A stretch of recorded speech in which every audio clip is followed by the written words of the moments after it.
Thank you for joining us for the Louisiana Brownfields Conference Online Edition. My name is Rebecca Oddie, and I'm the Brownfield Coordinator at the Louisiana Department of Environmental Quality. My job basically includes organizing workshops and events like this one to promote the use of brownfield resources. We also support local brownfield coordinators and local communities that are interested in brownfield redevelopment. And we facilitate brownfield projects throughout the state, whatever that might entail. Unfortunately, we couldn't meet in person this year, but we still wanted to get together to share some of the content that we had planned for the in-person Louisiana Brownfield Conference workshop. This is the second webinar in our series where we'll hear from experts at HUD and Acadiana Planning Commission about utilizing Opportunity Zone funding for brownfield projects. So a few logistics before we start. There we go. These webinars are being recorded, and the PowerPoints will be available after the webinar when we post the recordings. They'll be posted on LDEQ's YouTube page. And if you missed the asbestos webinar from last week, that one's already been posted with the PowerPoints. For listening, please choose either your phone or your computer audio, not both. And then everyone's going to be on mute for the presentation part of the webinar. For this webinar, again, we're going to be using the Q&A box and not the chat box for questions.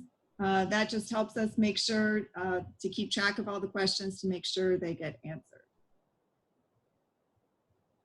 So a little bit more on that. If you're looking, this should look somewhat what you're seeing on the screen. If you look right down here, that's the Q&A box. That's what you want to click on if you have any questions. At the end of the you don't want to use the chat box that has been disabled for this webinar. And then at the end of the webinar, we'll open it up for questions, and you can raise your hand if you would like to ask your question verbally, and I can go through and unmute you.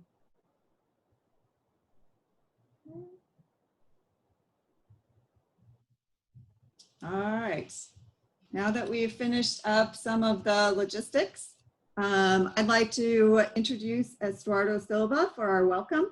Estuardo is the administrator of the Remediation Division under LDEQ's Office of Environmental Assessment. And the Remediation Division is the area that houses the Brownfield program at LDEQ. So Estuardo, I will hand it over to you.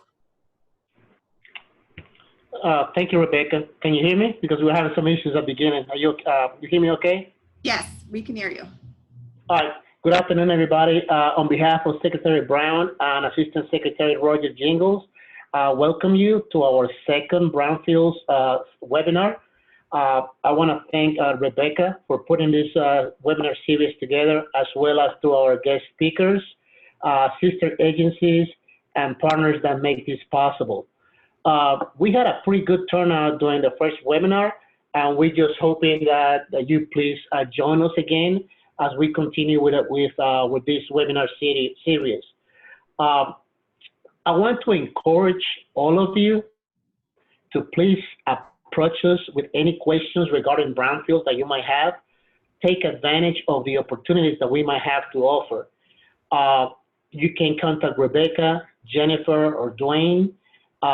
You will not find a better qualified personnel in the state of Louisiana regarding brownfields. They have several years of experience and they're very familiar with the program. So please do not hesitate or contact any of them regarding your brownfields questions. And if they don't have the answer, which I seriously doubt it, they will make sure they will find an answer for you. Finally, I just want to thank you again for joining us today, and I hope you enjoyed the webinar. Thanks. Great. Thank you so much, Estuardo. We really appreciate that. And as he said, contact us if you have any questions. We're really hoping this is just the start of the conversation, and we're here to support you throughout your brownfield redevelopment process. So next up, Michael Burley, who is the Regional Administrator for the U.S. Department of Housing and Urban Development, was planning on joining us today, but due to a change in travel plans wasn't able to make it. He did, however, record a video welcome to help us set the stage for today's presentations. So I'm going to get that up and running.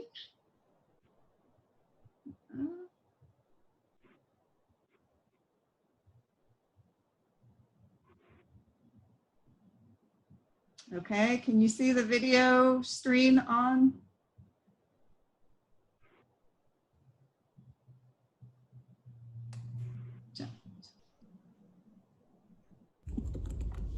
Good afternoon, everyone. I'm Michael Burley, the HUD Regional Administrator for Region 6.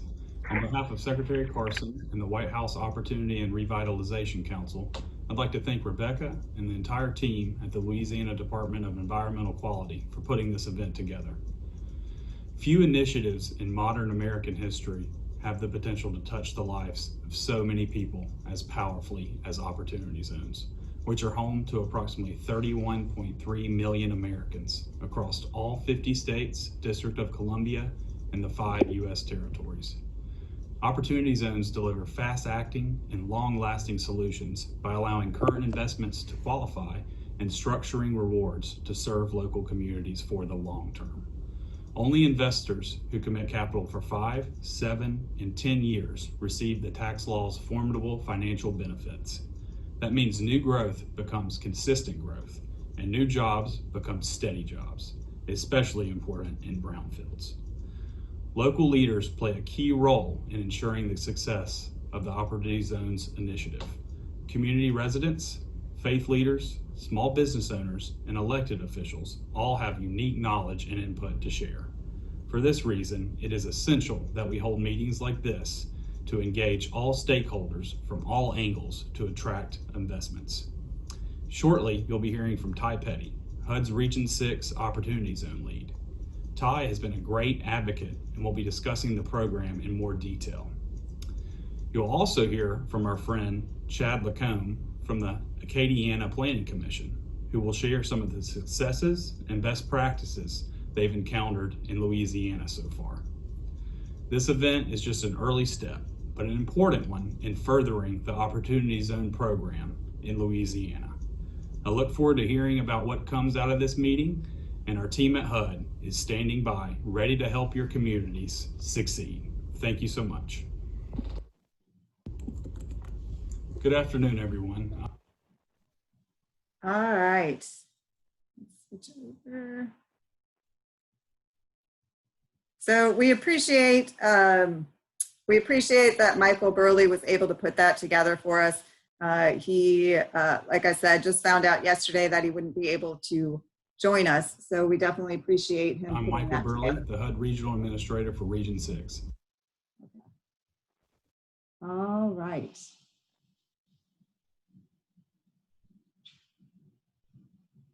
All right. So thank you to both Estuardo and Michael for our welcomes today. Now I'd like to introduce our speakers, Ty Petty and Chad Lacombe. Ty Petty is the Region 6 Public Affairs Officer and Opportunity Zone Lead for the U.S. Department of Housing and Urban Development, Office of Field Policy and Management. After serving in the U.S. Army, he received a bachelor's in political science and government from Texas A&M, where he participated in the Hollingworth Leadership Development Program. He's been involved as a legislative director for the Texas House of Representatives and the director of legislative advocacy for the Greater Irving Las Colinas Chamber of Commerce. And after serving as the assistant director of the Intergovernmental and Community Relations for the Texas General Land Office and working directly for some legislators, he transitioned to HUD, where he is the public affairs officer, coordinating all official aspects of the regional office communication and media relations program. He has an in-depth knowledge of law and government relations, including those related to opportunity zones. They can be pretty complex, so I'm really glad that we have an expert to turn to for advice. So we're excited to have Ty with us today to give us his insights into opportunity zones and how those can work for brownfields. Awesome. Second speaker today is Chad Lacombe. So Chad's official title at the Acadiana Planning Commission is Economic Development Planner 2. His unofficial title is Brownfields Rainmaker. Chad has worked for the Metropolitan Planning Organization and Acadiana Planning Commission since January of 2011. He obtained a Juris Doctorate from the Southern University Law Center in the spring of 2014. While he was a law student, and working with the Lafayette Consolidated Government, he set up and coordinated a pilot project to address a backlog of tax adjudicated properties within Lafayette Parish. So you know he has a passion for brownfields if he had the impetus to pull that together. In 2017, Chad successfully wrote the first community-wide EPA Brownfields Assessment Grant to be awarded in the Acadiana region. It focused on revitalizing Lafayette's Four Corners area, which is one of the most impoverished in Lafayette Parish. To support the community engagement for that project, he successfully applied for an AmeriCorps Vista position. And these efforts have attracted over $15 million in proposed private development within that target area. And that's probably an outdated number. Chad can give you an updated one soon. One of Chad's strengths, what I appreciate about him, demonstrated by the $15 million and the AmeriCorps Vista position, he's really good about tapping into both small, medium, and large pots of funding and resources to make these brownfield projects happen. So he's a really good resource. If you have some kind of niche you're trying to fill, I normally give him a call and say, okay, so what kind of funding or what kind of program you think would help with this? And he has a breadth of knowledge on that. More recently, Chad has been very involved in attracting Opportunity Zone funding for Acadiana.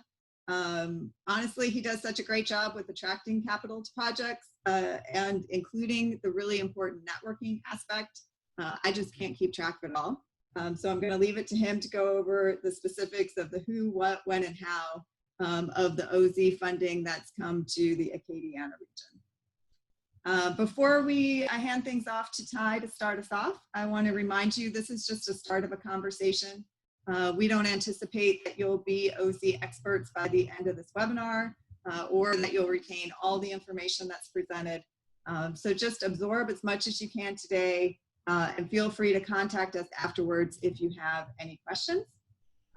So with that, I'm going to bring up Ty, your presentation, and then hand it off to you. Awesome. Well, thank you for that introduction, Rebecca. Really, in my opinion, I think that Chad is the main event here. He has been a great resource and a good friend, and it's always exciting when I get to work with him on Opportunity Zone matters in Louisiana. And for those of you that don't know, we were able last year to bring the White House Opportunity Revitalization Council down to Lafayette and tour around some of the Opportunity Zone at the time. What was just kind of like the what could be in Opportunity Zones, and through Chad's work, he's making that what is happening in Opportunity Zones. And so we're always really excited to see how things are going there. So it's been a very interesting journey working in the Opportunity Zone space. Shortly, I've been at HUD just about 2 years now, and I was tasked with Opportunity Zones and kind of heading that effort up in our region, which for those of you that don't know, Region 6 is Texas, Louisiana, Arkansas, Oklahoma, and New Mexico. I was tasked with heading that up like my second week on the job. And so to see what has come from what was a relatively obscure piece of the Tax Cuts and Jobs Act into, taking it through the cycle of all the policy and rulemaking that went along with it. And now, it's a very viable tool. It's a real economic development hammer, if you will. And so watching it kind of mature through that process has been exciting. And I hope I do a good job today sharing some of this information with you. Like Rebecca said, it's a lot and it's really, really complex. And so I don't know that, we're all going to be experts on it. I'm still learning myself. I'm sure Chad can tell you he's still learning too every day. We'll try to get through the basics so everyone kind of has a general understanding of it. And with that, next slide, please. So we're going to watch this video right quick. This PowerPoint presentation used to be a lot longer until they produced this video, and this should give us at a high level kind of a basic understanding of opportunity zones. So whenever you're ready, Rebecca. Under President Trump's leadership, America has seen historic highs in employment, job creation, and economic growth. But there are still Americans who are struggling. So how do we increase economic opportunity for all Americans? Through a powerful new tool called Opportunity Zones, which are already helping to revitalize distressed neighborhoods. In 2017, the Tax Cuts and Jobs Act created opportunity zones with the goal of spurring investment and economic opportunity in low-income communities that have been neglected in the past. Governors took the lead in selecting eligible census tracts in their states and territories. This collaboration led to the establishment of 8,764 opportunity zones across the country. So how exactly do opportunity zones work? Through a capital gains tax incentive, businesses and investors can invest their money to build new housing, retail, grocery stores, schools, offices, and other commercial ventures, bringing an economic boost to distressed neighborhoods designated as opportunity zones. Unlike previous community investment incentives in earlier decades, anyone can invest in opportunity zones, from large institutional entities to individual taxpayers. Opportunity zones are also designed to serve local communities for the long term. Only investors who commit capital for 5, 7, and 10 years receive the tax-saving rewards.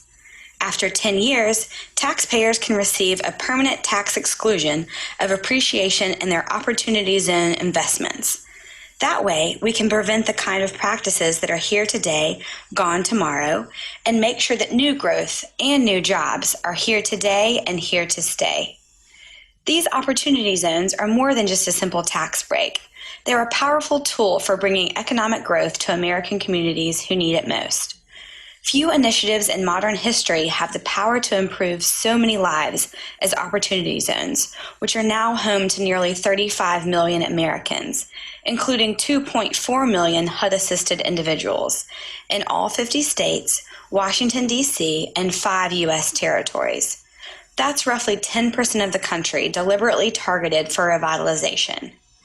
For families who live in a designated opportunity zone, this investment may mean greater economic opportunity.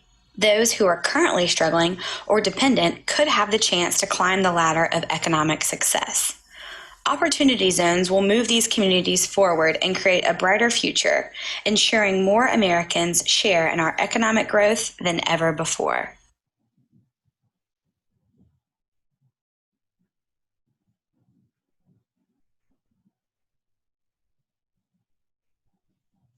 Helps if you unmute yourself. Next slide, please. Under President There we go.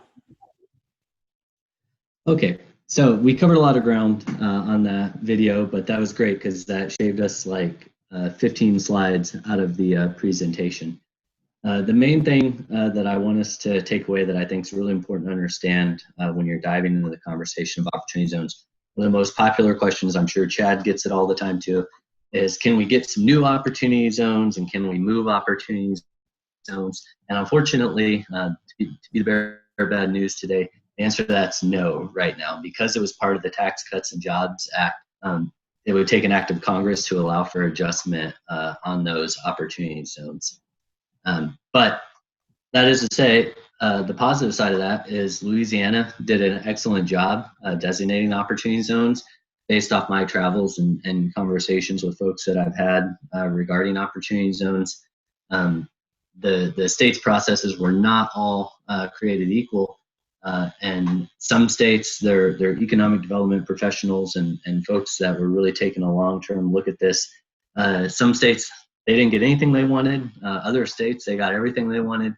I'm sure Chad could speak a little better about where Louisiana falls on that than I could, but from everything we've seen, Louisiana did an excellent job nominating their opportunity zones, and so we're very proud of them and very happy to work with them on that. Next slide.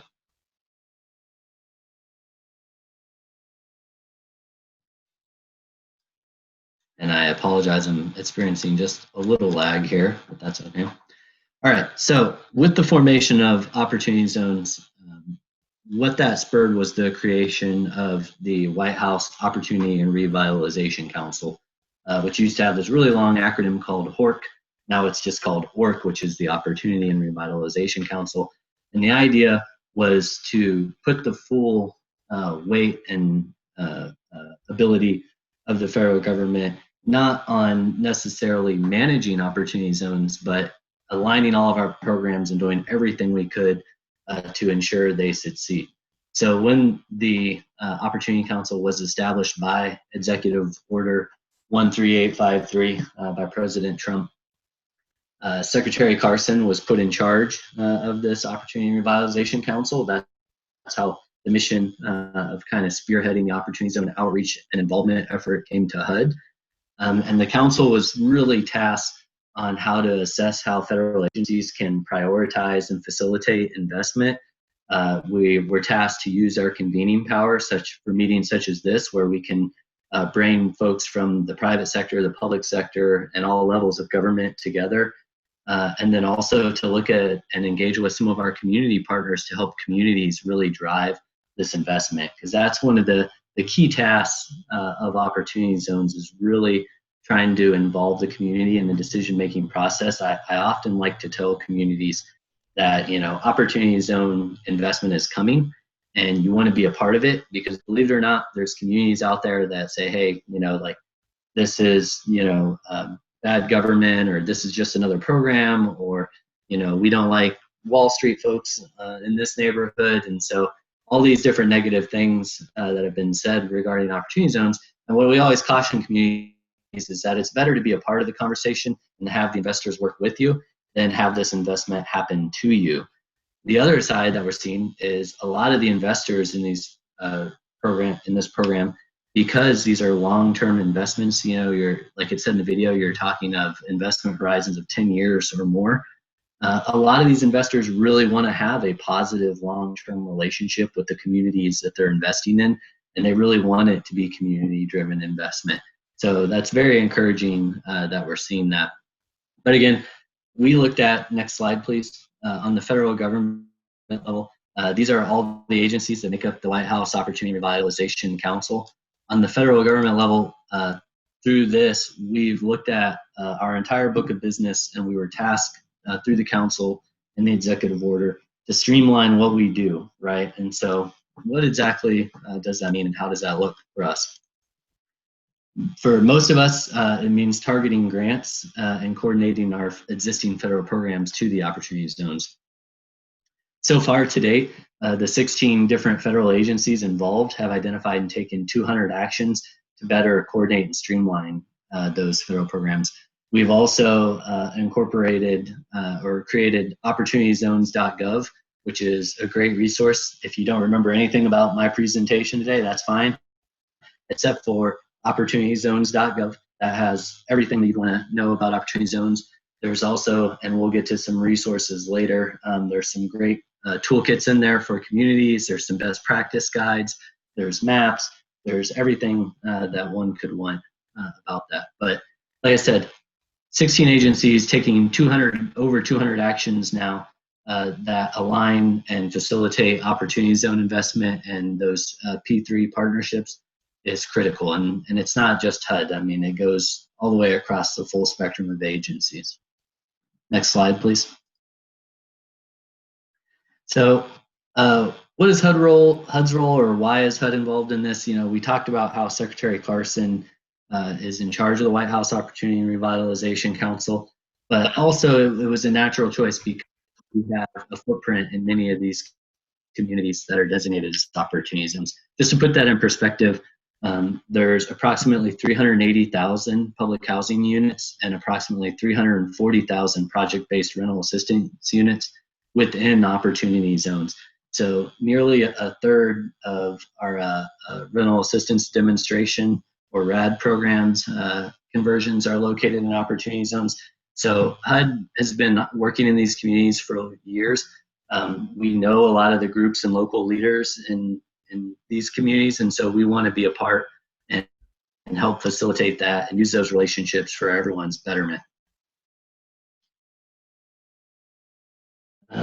I just want to make sure I don't miss anything with y'all.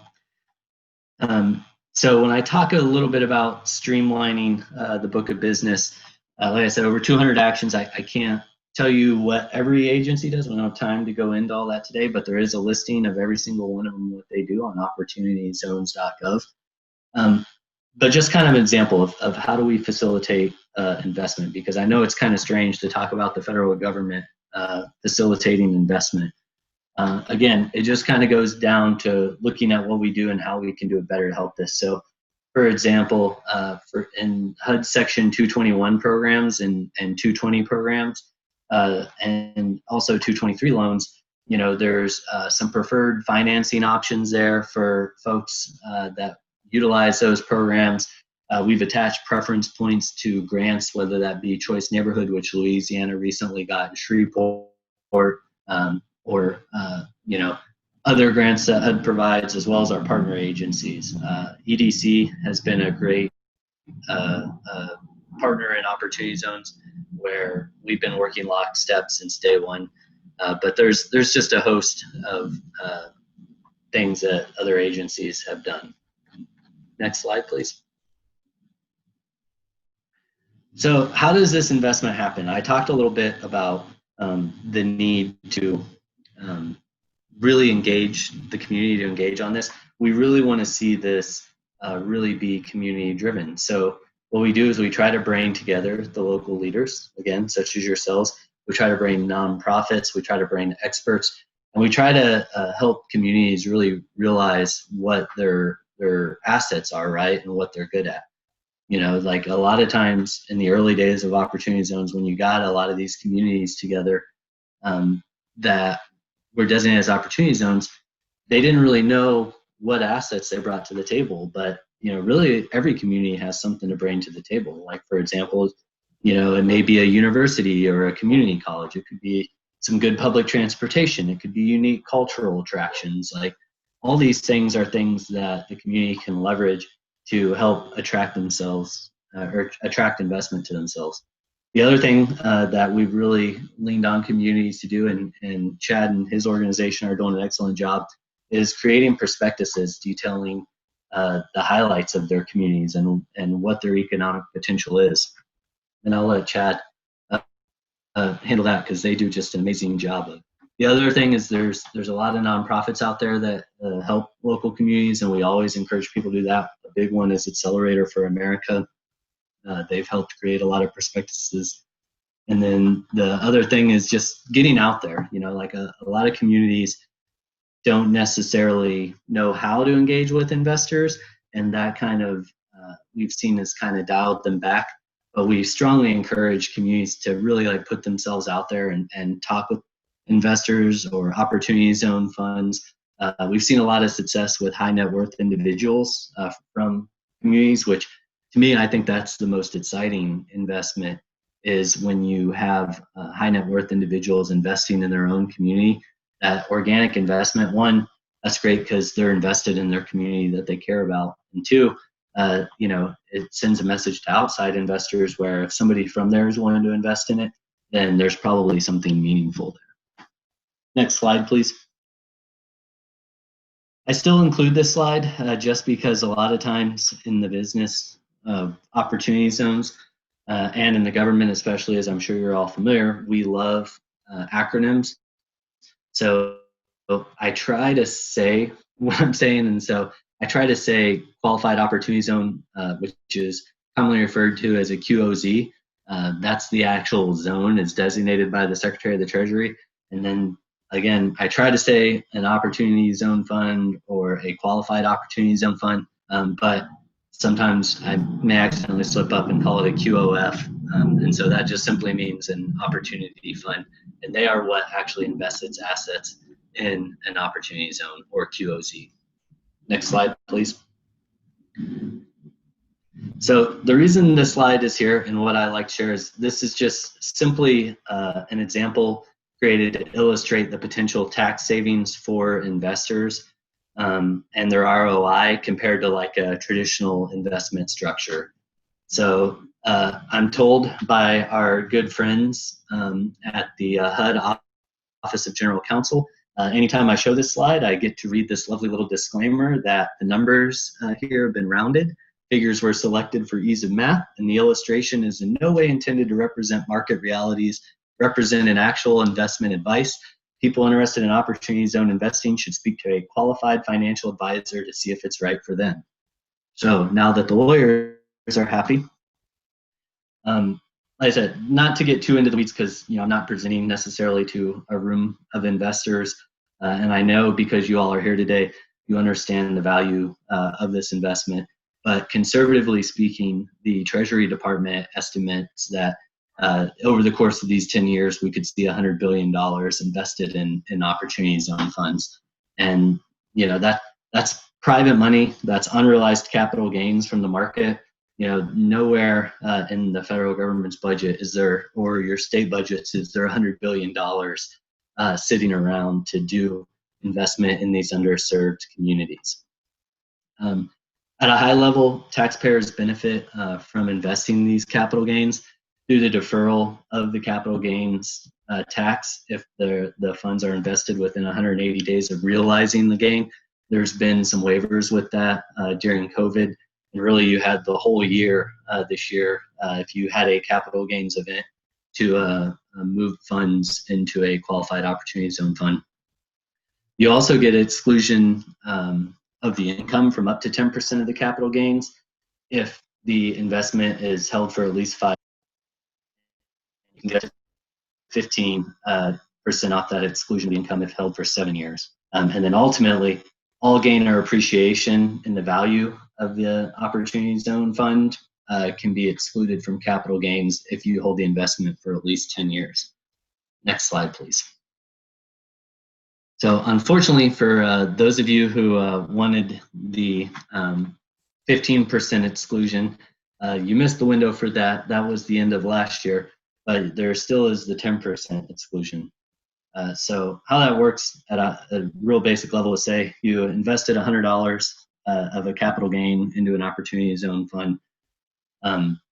You would still, at the end of the 5 years, owe tax on $90 of that, but you would get the 10% discount on the other piece. So that's simply all the slide represents is the timeline.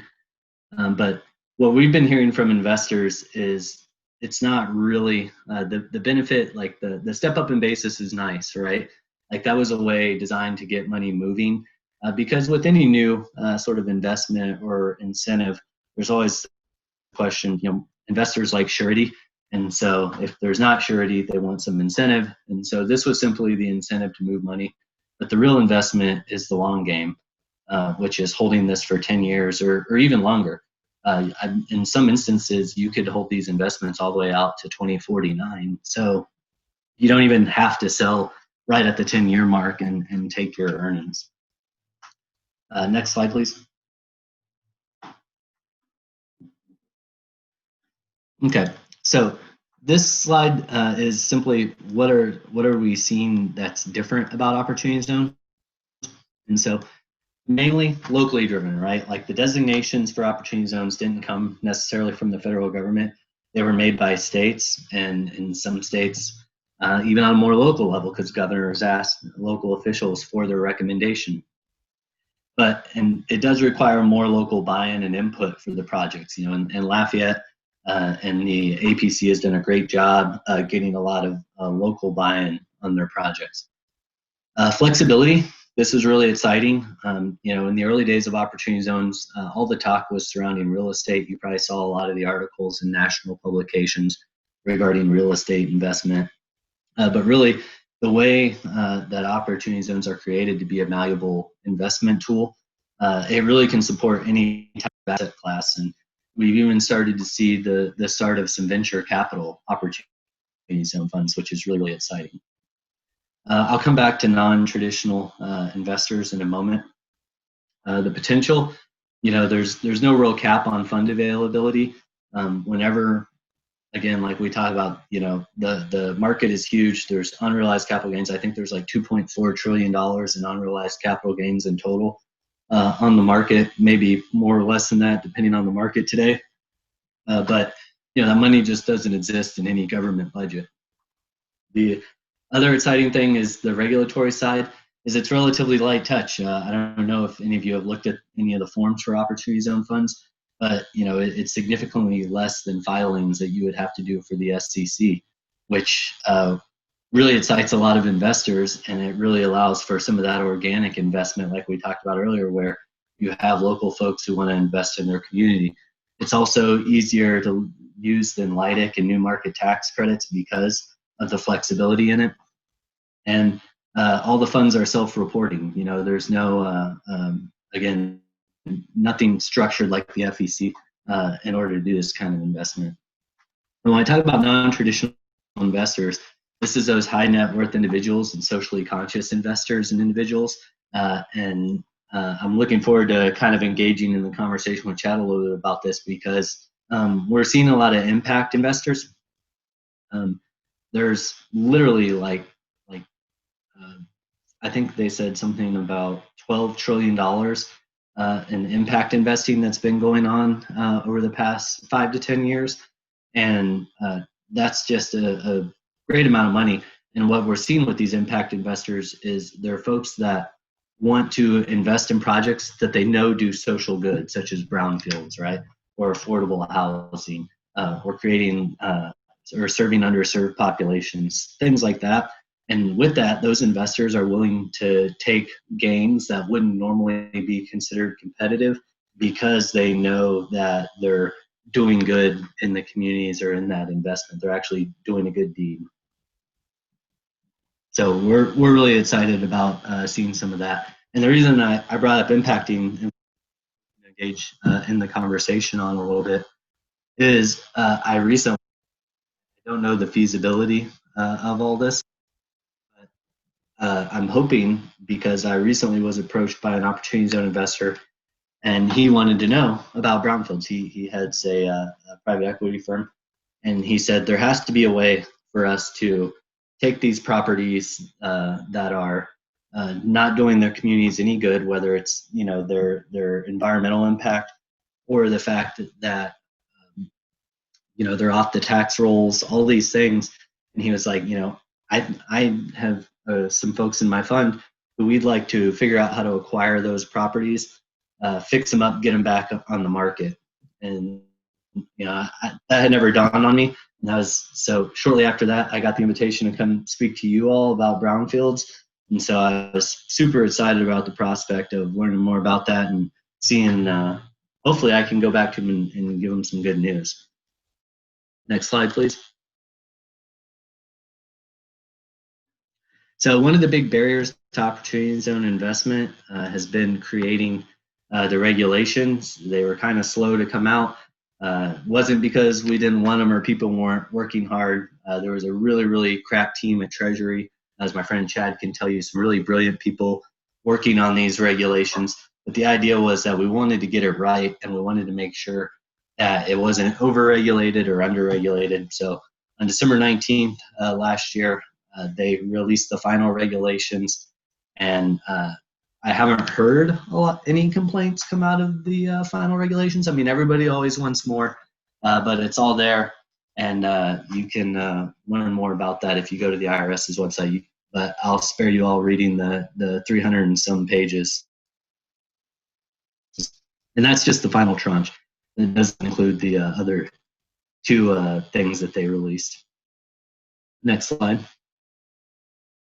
So locating opportunity zones, you may ask, are we in an opportunity zone? I'm not sure if I'm in an opportunity zone. What about my friend's house? Is it in an opportunity zone?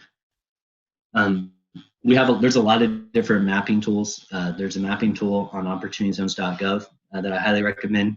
At a base level, it's a great way just to locate opportunity zones in your community. But there's a lot of private sector entities, such as the Opportunity Zone DB. I'm sure Chad could tell you a lot more. And there's a whole lot of ones out there with interesting layers and things that you can put on there. But it's broken out on the opportunityzones.gov piece by census tract. So if you know where your census tract is, you can search by census tract in there that you're looking for. So highly recommend that mapping tool. Next slide, please. this is just kind of an example of our opportunity zones in a different mapping tool. Like I said, there's a lot of different ones. This one's probably one of the least visually appealing, but I like it because it's very simple. So as you can see, I stay very busy with opportunity zones because these are all of them in our region. Next slide, please. This is Louisiana's opportunity zones. In our region, there's over 1,000. 150 of those are in Louisiana. Most of y'all's opportunity zones are clustered around the major cities of New Orleans and Baton Rouge, but there are a few around Shreveport as well. Interestingly, 77% of your opportunity zone census tracts are in urban or partially urban areas, while 33% are rural. Nationally speaking, it's about a 60-40 urban split. And as a whole, in Region 6, we're kind of the inverse of that. We're just a shade over 40% rural, or 40% urban and 60% rural. So next slide. One of the questions that we get a lot are, what are other people doing? And these are some examples. I'm sure you all are familiar with your historical tax credits. One of the things that we really have tried to encourage communities and states at HUD to do is to signal to investors that you're open for business, right? You may not need, or you may not have a really great prospectus yet that looks slick like Chad's prospectuses do, or things like that, but just doing things that show that you're open for business. You know, there's a small community that had an opportunity zone in it, and they wanted to attract some investment, so they waived building permitting fees on that opportunity zone. But in reality, was it a huge incentive? No. I believe in that community, if I remember correctly, it was about $50. But a signal to investors, hey, we're open, we want to work with you, we want to help. And so we're always encouraging communities to think of creative ways that they can attract investment and really do these things. Next slide, please. These are some resources. These are, again, I alluded to, the community toolkits are probably first and foremost. There's 2 volumes of them now, and those are located. You can find those on the opportunityzones.gov page. Also, there's the White House Council of Economic Advisors report to the president and the best practices report. Those 4 documents are an excellent stepping off point to opportunity zones. And then there's also rural opportunity zone resources. That's also located on opportunityzones.gov. But that's a lot of rural programs, because HUD, we really only truly have our footprint in communities around 50,000 or more. And so our friends over at USDA Rural Development kind of pick up the balance of that, but we work hand in hand with them, really working to bring opportunity zone investment to rural communities. And I believe the last slide is my contact information. If you have any questions that you think of tonight, you're lying in bed and your head swimming with all the opportunity zone information, and you think of a question, feel free to get up in the morning and shoot me an email or give me a call. And if I don't know the answer, I'll try to find it for you. And with that, I'll turn it over to Rebecca and Chad, and I will sit back and learn from Chad as I always do. And I really just appreciate y'all's engagement and your willingness to learn about this. And looking forward to seeing how we can go forward together and really revitalize some of these brownfields. Great. Thank you so much, Ty. As you can tell, Ty has a lot of great information on opportunity zones and really knows his stuff with the intricacies with it. So like he mentioned, if you have questions, please feel free to ask them. We do have one question from Trey Hess. With the S&P averaging 10% rate of return over the past 20 to 30 years, what's the minimum return on investment that you are seeing investors asking of an OZ investment, particularly when the penalties for pulling out of an OZ investment before the 10-year required period? So Ty, do you have any experience with looking at what are investors looking at for that rate of return? Sure. Well, I don't have like a specific example for you because obviously we haven't hit the 10-year mark. It's been kind of a weird time with COVID. The other side of the coin with that is, it really depends on the market that the opportunity zone is in, right? I mean, initially, because the coastal markets were so hot at the beginning of opportunity zones, you saw a lot of funds pour in to those markets like New York and Washington, San Francisco, places like that. Whereas today that may not be such an attractive investment, right? But where we're really seeing people get engaged on it is that they're, the social impact, but also a lot of things that have triggered capital gains events. And so, for example, the big sell-off with COVID saw, I think, a huge influx in opportunity zone investing because you had people that suddenly had significant capital gains exposure. The other side of the coin, or another piece of it, is with thinking about things like, a lot of times I get asked, how does opportunity zones compare to 1031 exchanges, things like that. A lot of times we find investors are more attracted to opportunity zones than 1031 exchanges because they can almost laterally invest their assets. They don't have to trade up, so to speak, right? So again, it really depends on the market. It depends on the investor's goal. A lot of people like, for example, like opportunity zone real estate, the relative safe haven from a tax perspective. We're still kind of in the infancy of using the working capital piece. And of course, the venture capital, like I said, we just really saw that marketplace kind of start to come online at the beginning of the year. So it's hard to say. I don't have hard data on if there's a particular number. Chad may know more as far as some of the specific projects that he's worked on. The sweet spot seems to be about a 14 to 16% return on investment. However, that depends on how much other capital is leveraged in the project, and you can get higher returns, and which is something I'm talking about when you have other leverage sources of capital in your project. Yeah, and that brings up a good point. I'm glad you brought up, Chad. I probably kind of glossed over it in the presentation. Is opportunity zones are not like a grant or something in the sense that it's like an exclusive source of funding. Part of the beauty of opportunity zones is the malleability of the financial tool, right? And so, and Chad can give you more examples. I know they've done it in Lafayette, where opportunity zones has just become part of a capital stack where maybe the numbers didn't pencil out before, but when you add opportunity zones to the mix, now the project makes sense, and it's going to hit those rate of returns that investors are looking at. So now they're willing to go ahead and do a project where otherwise a project might not have happened. So I think it's important to note that when we say opportunity zone investing, it's not always solely opportunity zone funds that are making up the projects or that are the sole source of investment. Yeah, I think that's an important point, that this is just kind of one piece of the redevelopment financial stack puzzle to make these projects happen. Right, and I apologize for the brevity of that. I mean, we could, when we started giving this presentation talking about opportunity zones, these things used to go on like 3 hours, or they were.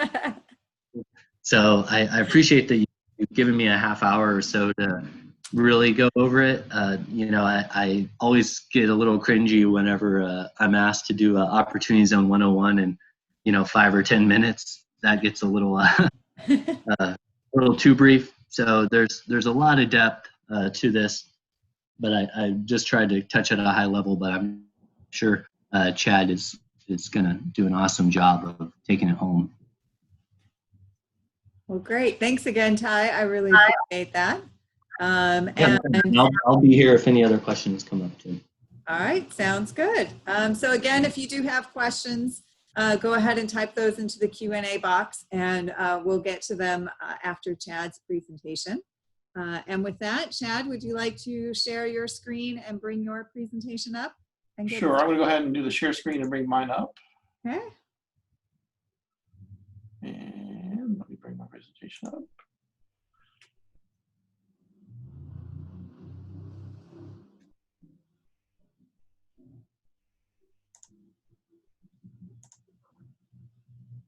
Okay, and I'm going to start this off and kind of highlight two important points. Number one, the importance of partnerships in developing out an opportunity zone initiative, whether it be local or regional or statewide. And the second one is opportunity zone incentives are only one tool in the redevelopment toolkit for these census tracts that have not faced any significant reinvestment for upwards of 20 years.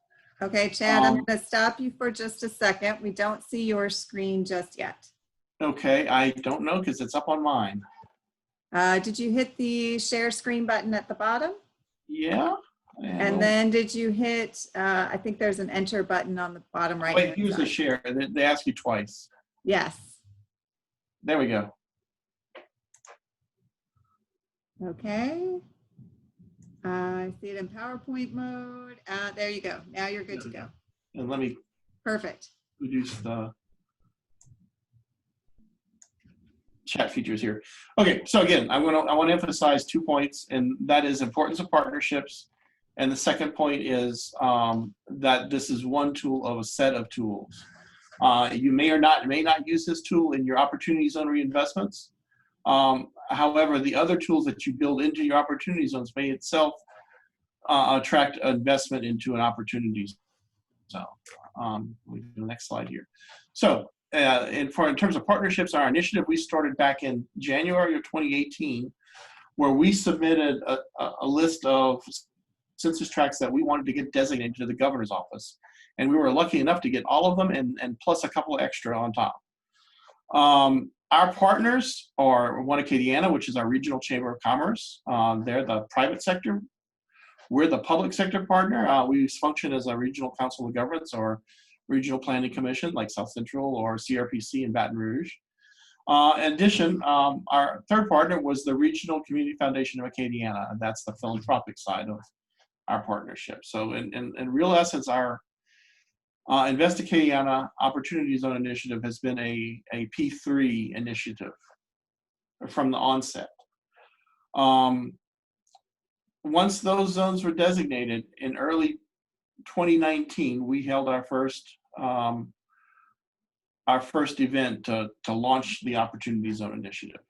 Now, the important other part I need to emphasize is really anything that you do with the opportunity zones, from the designation from their very designation onward to fleshing them out, is they should be aligned with current and existing plans within your communities and areas.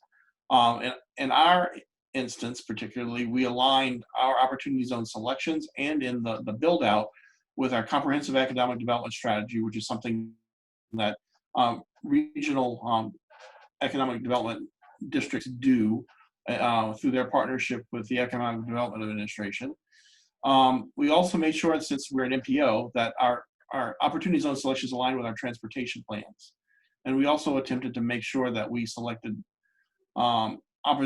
census tracts that had active local plans that we could tap into and have something to market. Again, we kicked off our public outreach in February of 2019, and the thing we learned real quick, good partners are key to having a successful event. This event, and I believe Rebecca actually attended this one, was organized through a partnership with InvestAcadiana, our local partners, but we also worked with FDIC and the Office of Controller of the Currency. Now, the neat thing about FDIC and OCC is whenever they host an event, the high dollar people generally turn out. They're banking regulators, and the banks and bank presidents registered for our event and attended in large numbers. In fact, our first event, we had approximately 280 people on site and another 120 live streaming just to get the latest news on this new funding toolkit for redevelopment. I was in the overflow room for that. It was very well attended. Yeah, and it really was a great event. We didn't have a lot of regulations in hand yet, but we were able to kind of set the stage on the importance of the concept called resource stacking and building a better opportunity zone by adding in all of the additional what are permissible incentives in terms of what are place-based. Followed by that event, we've hosted a series of other events. In fact, we've done a total of about 36 events since February 2019, and these are just some of them. To follow up the OCC FDIC event, we toured every one of our communities that had an opportunity zone and did a basic presentation of what they were to introduce them to each community. We've additionally hosted continuing education classes for our accountants and attorneys so that we could build up local expertise.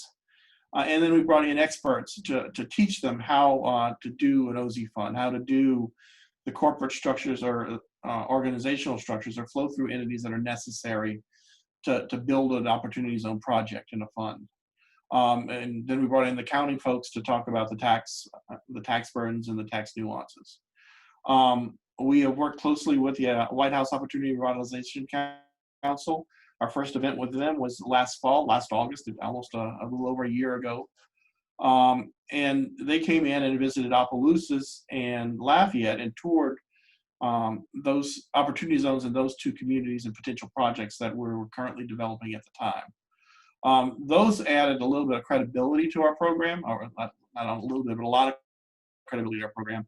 And we followed up that event with the Opportunity Revitalization Council with a joint briefing in January at the White House, the Eisenhower Executive Office Building, where we brought more than 100 people from Louisiana up to DC to get the latest update on the regulations, as well as from us updating them on what we were doing.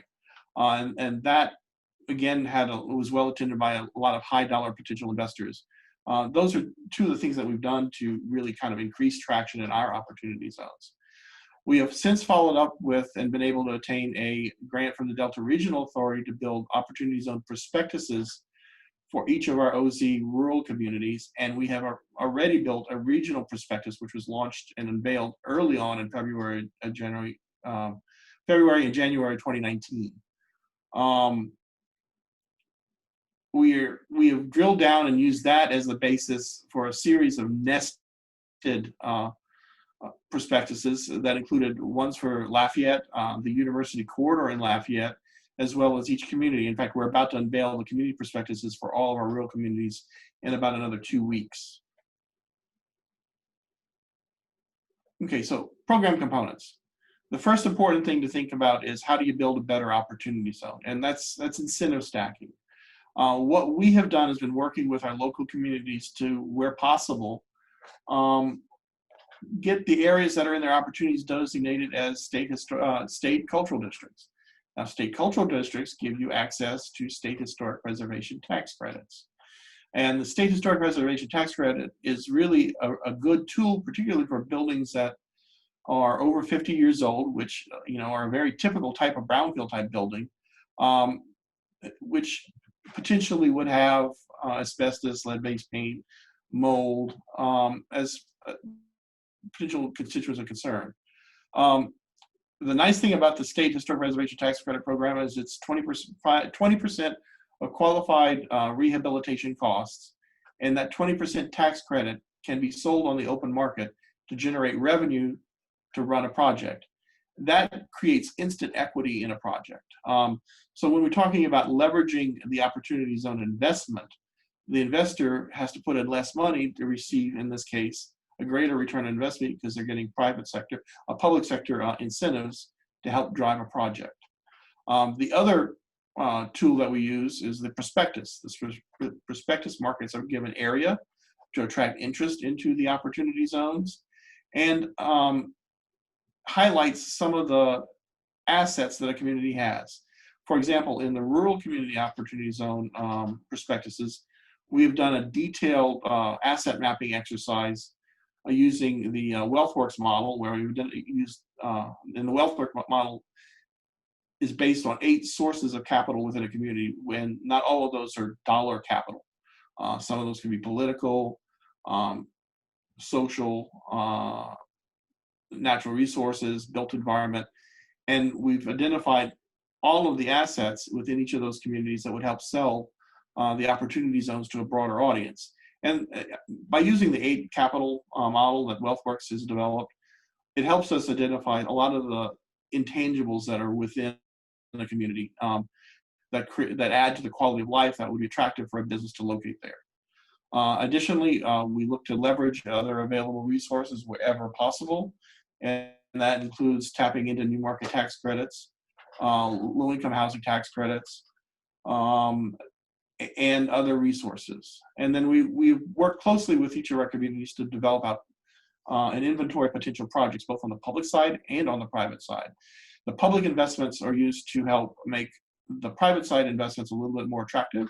And that's things like street improvements, better lighting, streetscaping, and roadway improvements that'll increase access to a particular site.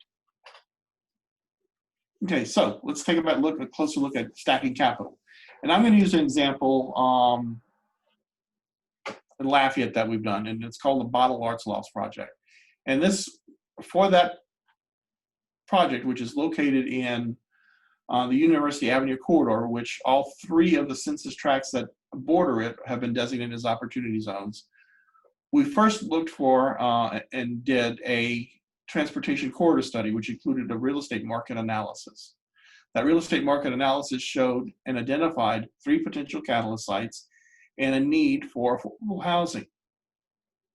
One of the catalyst sites was the location of an old hotel called the Les Hotel, and if you're from Lafayette or another area, you know that it's had become a very blighted property that was known for illicit activities such as prostitution and the drug trade. On that block also was a gym in the rough, and it was an old Coca-Cola bottling plant that was built in the early 1930s, 1940s. That Coca-Cola bottling plant, we worked closely with the owner to get it listed on a national register because it was independently eligible for a national register listing. That gave us access to federal historic preservation tax credits for that particular building. That pre-positioned that structure to attract a potential developer. In addition to making the area look more attractive, that was one of the areas we included as designation for opportunity zones, as well as we had the whole area designated as a state cultural district. So now that allowed for the pairing of state and federal historic preservation tax credits. We applied for a Brownfield assessment grant and were successfully awarded a Brownfield assessment grant for that corridor. We used the assessment grant to do a corridor study, and Melanie's on this call, so she can attest because they actually worked on the project for us while she was at Providence. And we used that corridor study to help identify other sites along the corridor, which made our next grant application to the Department of Transportation more feasible. Having a good detailed knowledge of the brownfield conditions allowed us to apply for a transportation build grant with the transportation, which was just awarded recently through the Department of Transportation. So on the transportation side in that corridor, we were able to achieve a $10 million federal investment for street improvements that included creating a boulevard with improved sidewalk access, improved bus stop shelters, improved lighting, another $10 million in state capital outlay dollars, $5 million in urban system funds through the MPO, and another $5 million from the city's capital outlay budget, for a total project of about $30 million in transportation improvements. And these includes roundabouts and other safety improvements that allow for a more attractive gateway as you enter Lafayette from Interstate 10. And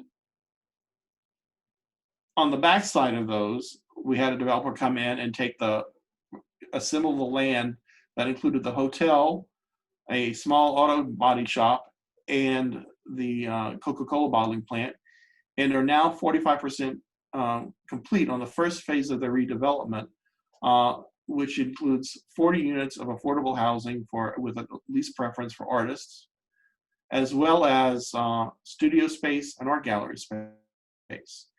They are about to start work on phase 2, which is an additional 60 units of housing. for another $21 million investment, leveraged investment in the opportunity zone. So between the transportation grants and funding sources we were able to assemble and the private development, we're looking at now having leverage on a $300,000 assessment grant, almost $70 million in investment along that in these 3 opportunity zones. Additionally, we have a private developer who's doing affordable, and when I say affordable, it's owner-occupied housing adjacent to the corridor, which is also another mixed-use development. Again, we worked with the city closely. That includes money from revolving loan funds, both on the city level and on our regional level, because we have a small RLF that's targeting investments into opportunity zones. And we worked with the city to help establish an economic development district in in that particular area. So that particular project, Bob Lart's Lofts and the University Corridor Extension, has approximately 12 different sources of funding. And that's kind of the take-home point here. You have to build your opportunity zone such that it has multiple avenues that can attract potential redevelopment. That includes brownfields.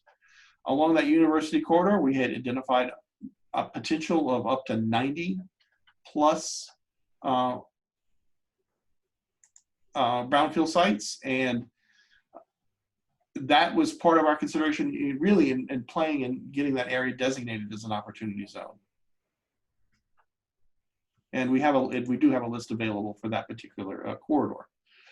We are gradually building out inventories, particularly in our opportunity zones for future redevelopment. That includes opportunity zones in Opelousas, Church Point, Eunice, New Iberia, Breaux Bridge, Abbeville, and Lafayette. So Chad, I'm going to pause right now because that relates back to a question that came in. Have brownfield sites been identified in Louisiana's opportunity zones? Is there a list of the sites? So I think if I heard you correctly, it depends on the actual opportunity zones and the communities around there, if they have right a list of brownfield sites. It sounds like you're ahead of the game on that. Is that right? Well, and that's it. And that's part of our strategies. We're identifying the sites within the zones that we've had designated. In Lafayette's case, we actually did it the other way around. We designated the areas where we were working on with the assessment grant. Our assessment grant actually predates the Opportunity Zone program for opportunity zone, targeted opportunity zone reinvestment. And the kicker here is most of the areas that qualify as opportunity zones, particularly in our region, are downtown areas which have a lot of more older buildings, old gas stations, dry cleaning plants, and that was part of the reason why we picked all of the opportunity zones that we did, because there was an opportunity to tap into brownfield funds. And Acadiana, along with South Central, are part in Baton Rouge Parish, East Baton Rouge Parish, are part of the South Louisiana Brownfield Revolving Loan Fund Coalition. So we had a fund available to tap into for the cleanup side. And for some of our projects, we have another project in downtown Lafayette called the Old Federal Courthouse. That's a brownfield project. It used a combination of targeted brownfield assessment dollars and RLF dollars for the cleanup. They are just finishing their cleanup. They had extensive asbestos and lead-based paint contamination, as well as AFM, as Dwayne is calling it, contamination in the building, as well as mold. We just toured the post-cleanup building, and they are in the process of negotiating the contract for the final redevelopment. That will bring another 68 units of market rate housing in downtown Lafayette online. And that's a $17-18 million project right there. So that's another example of how brownfields and the opportunity zones are intersecting. That project has its own opportunity zone fund. The Bob Lart's Lofts actually didn't needing to do an opportunity zone fund. They were able to assemble the whole $37 million for both phases of that project through other resources that we had built into the zone. But for the zone, the project wouldn't really be there. Chad, can I jump on right quick? Just you brought up a good point. There's probably a few people asking, well, how do I know if, this grant helps me out, for the brownfield and the opportunity zone, or for, this DOT grant versus an opportunity zone? I talked about preference points and everything with grants. Opportunity zones is actually a search criteria now on grants.gov. So you can actually see where those preference points would help you come to play if you were looking to layer some of these grants and do some of the things like you did, which I know, it's a testament to your hard work, Chad, because that feature didn't exist when you were doing all this, but now you can do that on grants.gov when you're researching these things. Yeah. And that's really kind of where we built our other future grant applications, like the transportation build grant. Part of the scoring criteria was the fact that the corridor was located in the target area for the grant was located in the opportunity zone, and really pushed us over the top. But we had a great project to begin with. It had significant safety improvements, and we'd already gotten the baseline environmental information for it, which made the project a lot closer to being shovel ready. So using brownfield money to pre-position your corridor studies and your corridor strategies and redevelopment strategies is a smart way to work your assessment funds. Okay. I'm trying to move to the next slide. It's not letting me. There we go. Too far. Okay, so again, this is an example. This is us with the delegation from Louisiana attending the joint briefing with the White House Opportunity and Revitalization Council at the Eisenhower Executive Office building. Again, we had a good cross section of all of the movers and shakers statewide, the high dollar folks, and a lot of our economic development folks from the state. And to take a look now, I want to take a look at our regional prospectus, and this is how we kind of kicked it off. We were, and in fact, we still are one of the few areas that has taken a regional approach to marketing our opportunity zones. And what it has allowed is it allowed us a broader portfolio of potential opportunity zones that leverage different resources. So within our region, within Lafayette, we may not have a port, but within our region, we do have port facilities. We may not have an airport in Church Point, but we have two major airports in the region, the Acadiana Regional Airport down in New Iberia and the Lafayette Airport here in Lafayette. Those are the resources that we can leverage and show that you have easy access to by combining all of our opportunity zones together in one prospectus. Now, the design is intentional here.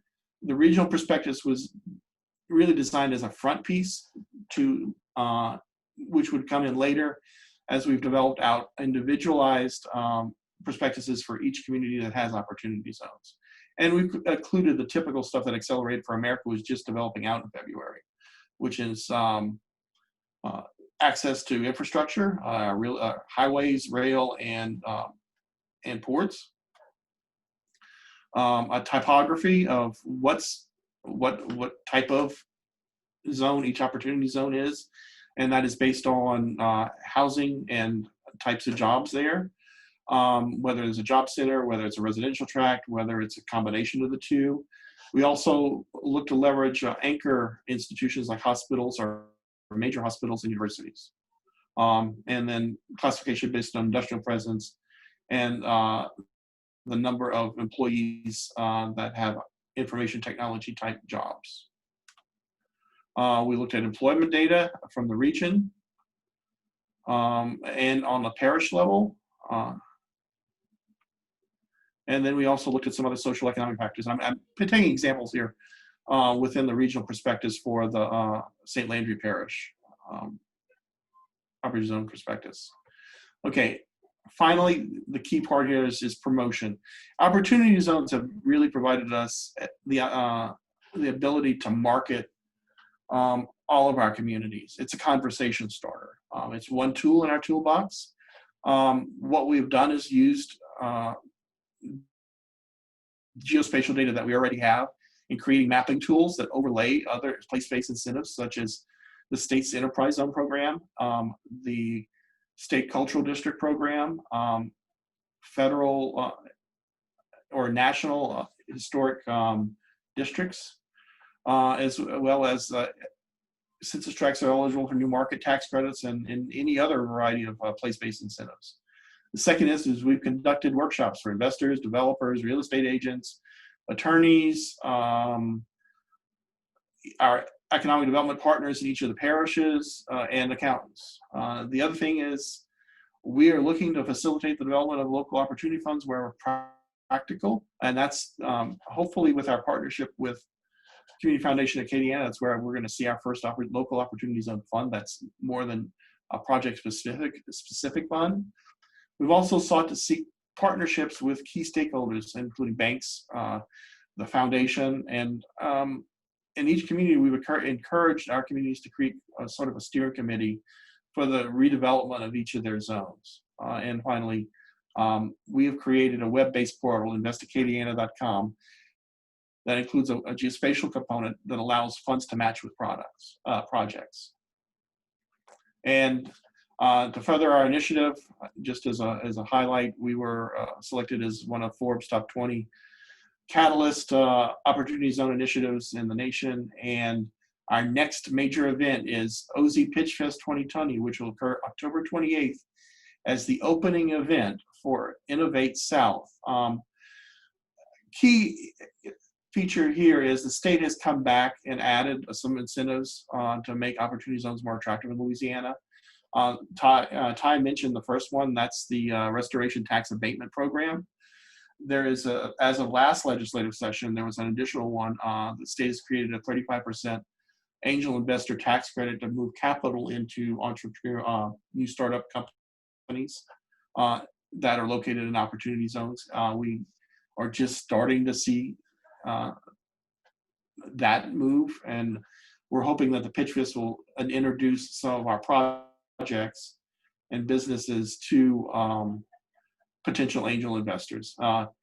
The old federal courthouse project that I mentioned earlier as a real estate project is one of the cohorts in the Pitch Fest, as are several other exciting projects. And I'm not going to share too much because I want you guys to register and attend. But we'll have a cohort of approximately 5 projects. Each will have a filmed presentation, and this is going to be a virtual pitch event. So, with a panel of experts to judge and pick a winner. The winner will get national exposure. We're partnering with CDFA as well as Accelerate for America and the Governance Project, and all of those will provide exposure to the winner of the pitch competition. Okay, and if you want more information about our initiative, this is how you get a hold of us.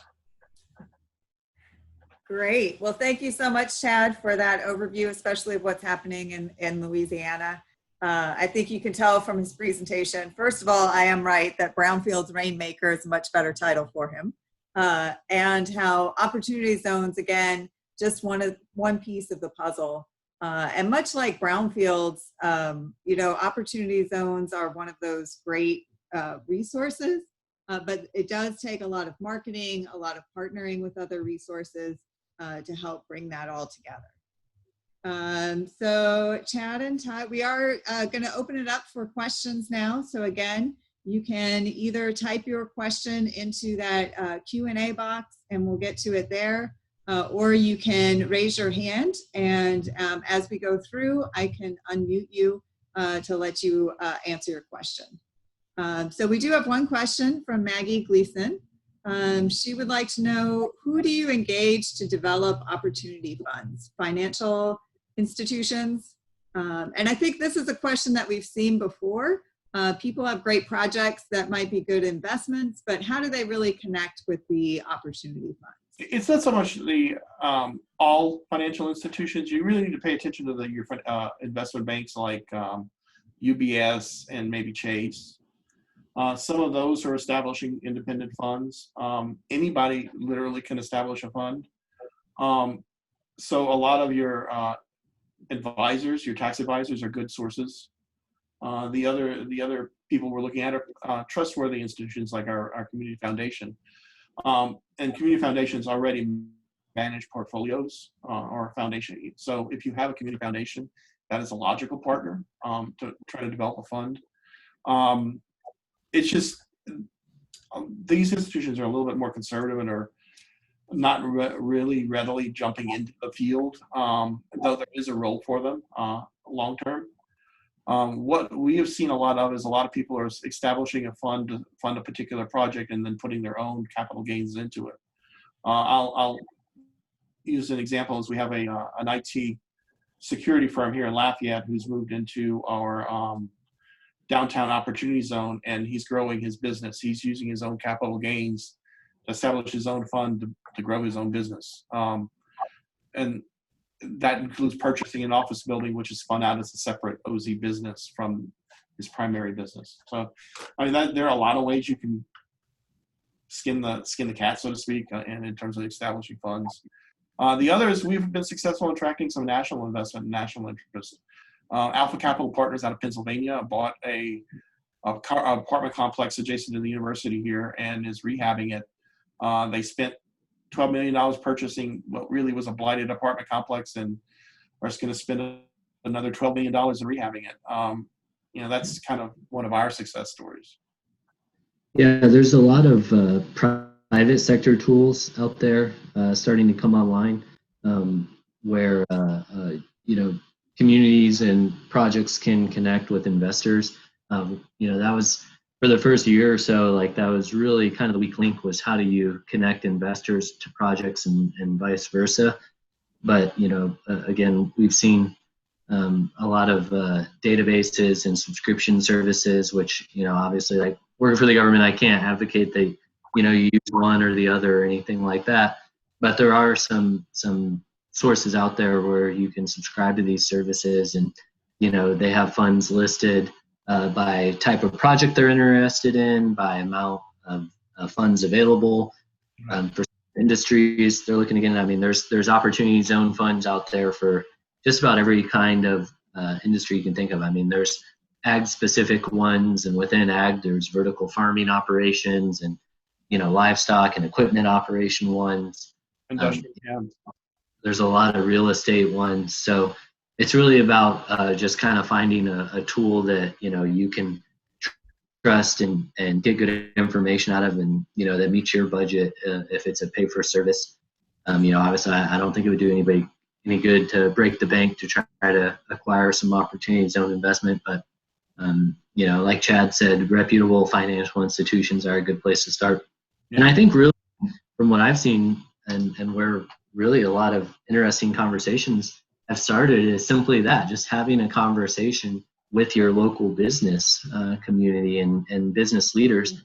For example, last week we were in Corpus Christi, Texas. It was the first White House Opportunity Council trip that I'd gotten to take this year. And we were down there with Scott Turner visiting Corpus, and they had an individual who sold a business, had a significant capital gains event and wanted to invest in the community. And he engaged with the local EDC, and they, ended up going to Houston. And also I think they had some lawyers in New Orleans, but created an opportunity zone fund. And now, Corpus is looking at $250 million local dollars invested in their opportunity zones. So, it's really just about having conversations and kind of keeping an ear to the street whenever you see things like capital gains events, such as individuals selling businesses in your communities and things like that. And I'll add that Lafayette General, which is now part of the Ochsner system, has also created their own Opportunity Zone Fund. And that fund is a $50 million fund, but they're using that fund to really support their own projects and startup businesses to create a healthcare ecosystem and medical district here in Lafayette. And related to that, there's a question that came in. If an investor is looking for a brownfield investment opportunity in an opportunity zone in Metro New Orleans, whom should be contacted? I will say my first, I'll take this first and then hand it over to Ty and Chad. The two organizations that I know of who have been involved in opportunity zones for the New Orleans area are GNO Inc. and the New Orleans Business Alliance. So I would start with those two.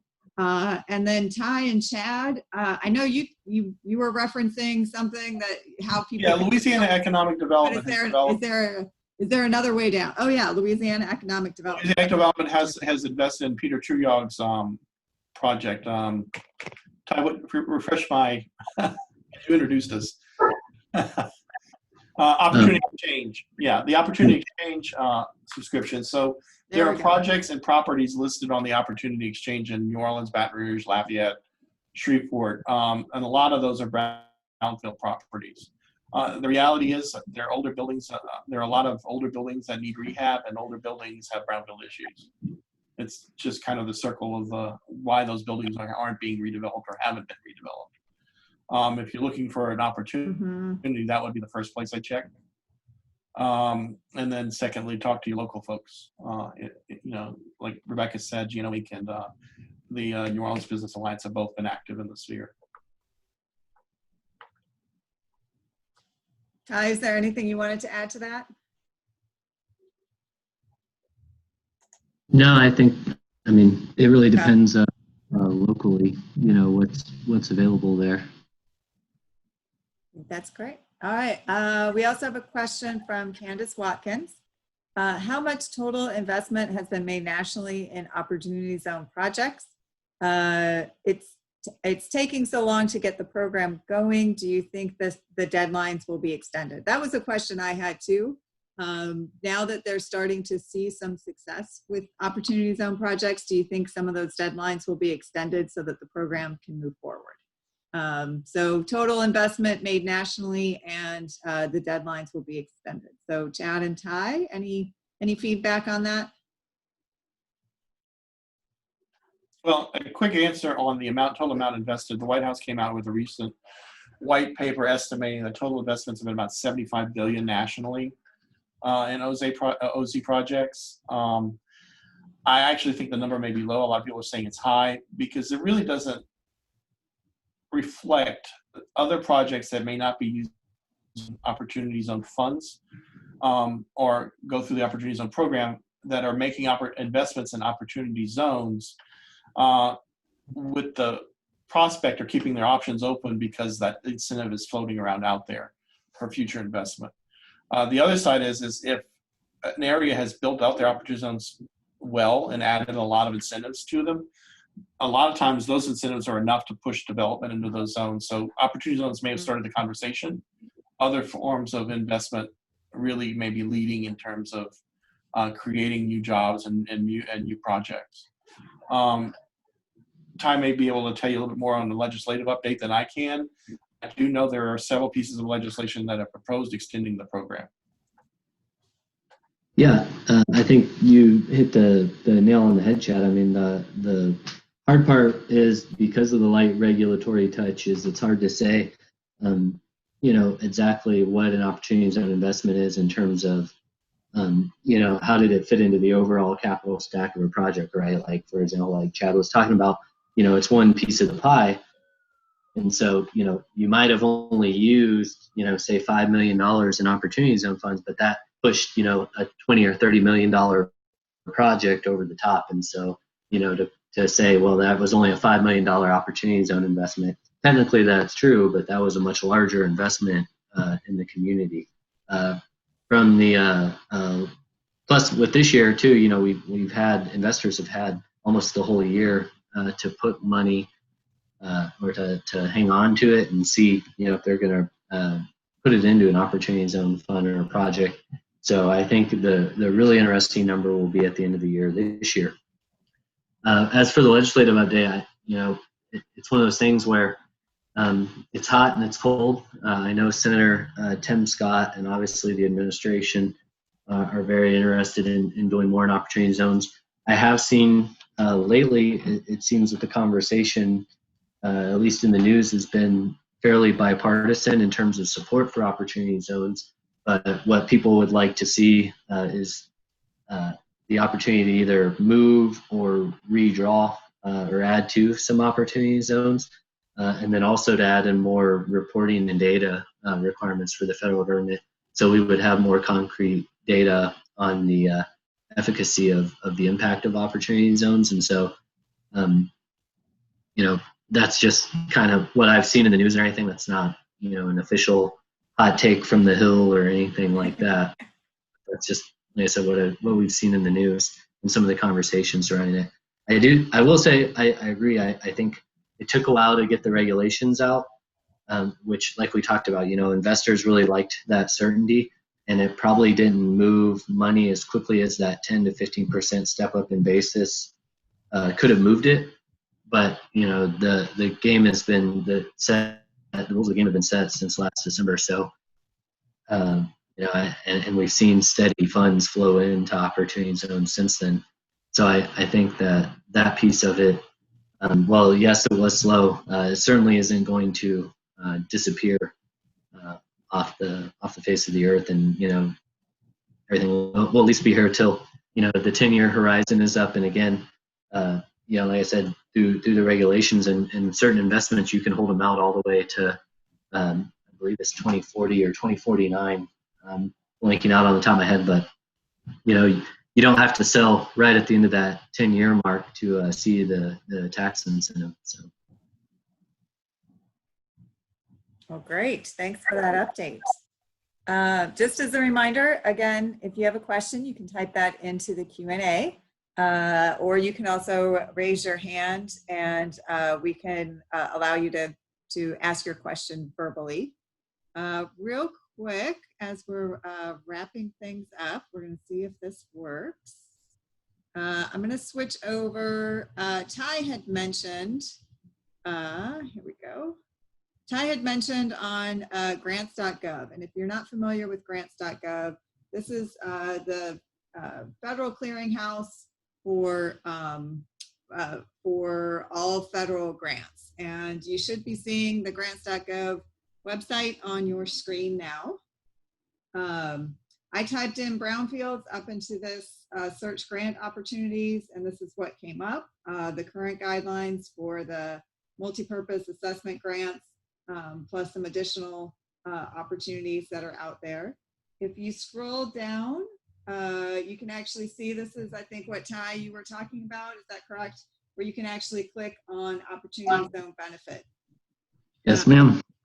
And then you can kind of see which ones actually mention opportunity zones.